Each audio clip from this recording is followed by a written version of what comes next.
New York Congresswoman Elise Stefanik sits down with Lord Trump and discusses the issues with New York and will she run for governor? Take a listen. Well, Congresswoman Elise Stefanik, I'm so happy to have you on My View. Thank you so much for being here. Excited to be here today. Yeah. Congratulations on the success of this show.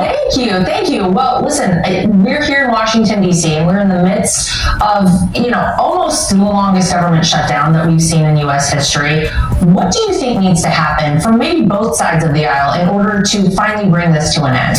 Well, first of all, Republicans have done our job. We passed the clean funding bill, and this is the same bill that Democrats voted for 13 times, except this time they chose to shut down the government. They're trying to leverage the American people, hurt the American people to focus on their partisan priorities. They want to spend billions of taxpayer dollars to give illegals health care. And once again, our Senate leader, John Thune, has brought up the bill to have a clean government funding. Chuck Schumer had the Democrats vote it down for the 12th time this week. Republicans are hard at work on behalf of our constituents, and it is a disgrace that because of Chuck Schumer's bad poll numbers, which is what this is really about, Laura, that he is shutting down the government because he wants to protect his own political future. Meanwhile, the American people are suffering. A lot of people are suffering. You haven't heard a lot of talk, Congresswoman, from the Democrats about any of that. People also assume, to a certain extent, that the Democrats are doing this as another stunt. We know they love stunts. They love to go on the Capitol steps and sing. They love to do, as much time as they can on the Senate floor and just waste everybody's time. This seems like another stunt, maybe to gain popularity with their base. But if you look at the polling, since this summer, they've lost several points with their very own voters. What is their plan going forward? How do you see this playing out for them? Well, they are losing support among the American people, not just Republicans and independents, but Democrats who are common sense centrists. They are losing their support as well. And in the case from the New York perspective, what's interesting is it's New York Democrats that are leading this shutdown. You have Chuck Schumer, who's the leader of the Democrats in the Senate, and you have Hakeem Jeffries, who's the leader of the Democrats in the House. Both of them have caused this shutdown, and it's because what you're seeing play out in New York is the radical far-left socialists are overtaking the Democrat primaries, and they're both so afraid of what that challenge means for Chuck Schumer and Hakeem Jeffries in New York State. And ultimately, who is suffering? It's the American people. To hold American people hostage because Hakeem Jeffries and Chuck Schumer are afraid to get kicked out of the House and the Senate by AOC and Bernie Sanders is only for two reasons: fear and their hate for Donald Trump.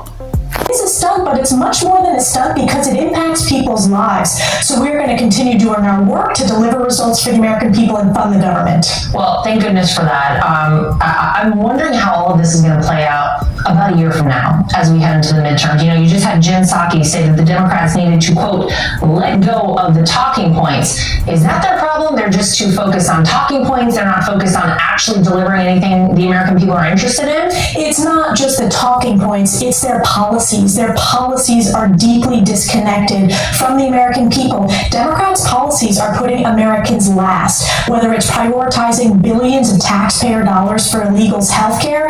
Meanwhile, they're leaving the American people high and dry, not representing them.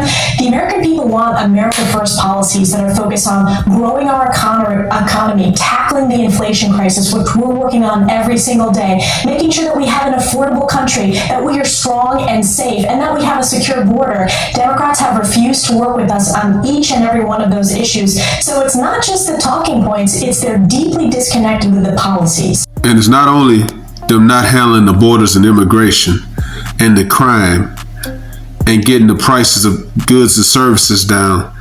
It's also about men competing in women's sports. To the New York City mayoral race, we're about 2 weeks out from that race. What is your message to New York City voters right now? My message to New York City voters is that we have one opportunity to save New York, and that means firing Kathy Hochul next year. Zohran Mamdani won a Democrat primary, and let's make no mistake, he is not a Democrat. He is a socialist communist. I call him Commie Mamdani because he is one. He is on the record for abolishing private property. He does not believe Israel has a right to exist as a Jewish state. He is conducting rhetoric that that is anti-Semitic. He is appearing with literally co-conspirators of terrorist attacks that killed New Yorkers, including recently appearing with the co-conspirator of the 1993 World Trade Center bombing. He wants to abolish prisons and release violent criminals into our streets, and he wants to raise taxes. And this is in New York. We're already the highest tax state in the nation. And Kathy Hochul, the highest ranking New York Democrat in New York State, she bent the knee to Zoran Mamdani, which propped him up. So I fear for New York City, I fear for my fellow New Yorkers, but help is on the way. New Yorkers are smart, and all political affiliations of voters, Republicans, Independents, and Democrats, are going to speak at the ballot box. He's not going to get the majority of the vote. It's a three-way race. So the majority of New York City residents will vote against Mamdani. And then next year, it will send a message that this is not the direction we want our state going in. Come to find out, help wasn't on the way. They eventually elected Zoran Mamdani, a socialist that believes government can control the price of goods and services to where Americans can get everything free. And the governor of New York, backed this guy up. Tax the rich, but the rich is no longer going to stay in New York. They're going to flee. Have an affordability crisis is because of Kathy Hochul and single-party Democrat rule on top of the communist proposals from Mamdani. Highest taxes, highest energy prices, highest utility costs, worst regulations in the nation. We rank the bottom when it comes to running small businesses. We rank the bottom when it comes to being able to raise a family because it's unaffordable. So the governor needs to cut taxes. We need to provide a check on this radical socialism coming out of New York City. Well, a lot of people have talked about someone who might potentially replace Kathy Hochul. I know you haven't officially announced anything, Congresswoman. Would you consider, should we look for you to possibly want to take that spot as governor? Well, I'm very grateful for the feedback all across New York State, from Long Island to upstate to New York City. And these are not just Republicans, it's Independents and Democrats as well. People who have never even voted for a Republican before, they are looking for new leadership to tackle the affordability crisis, to tackle the crime crisis, all caused by Kathy Hochul's failure. And let's be honest, Kathy Hochul is known as the worst governor in America, and it's because she's earned that title. So I've spent a lot of time thinking about this. I'm not going to let my fellow New Yorkers down. I don't want to see this state continuing to go in the direction where my son feels the need to leave New York. We are proud New Yorkers. He's born in New York State. I'm born and raised in New York State. We want to save our state. We have to get through this mayor's race, but I'm looking forward to continuing that conversation with New Yorkers and ultimately building a coalition to save our state.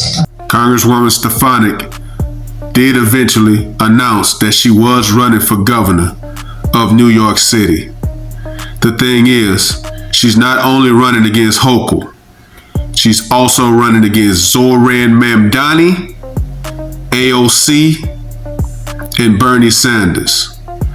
Do you believe that Stefanik can overcome a socialist wolf pack and take over in New York City and save the citizens of Gotham?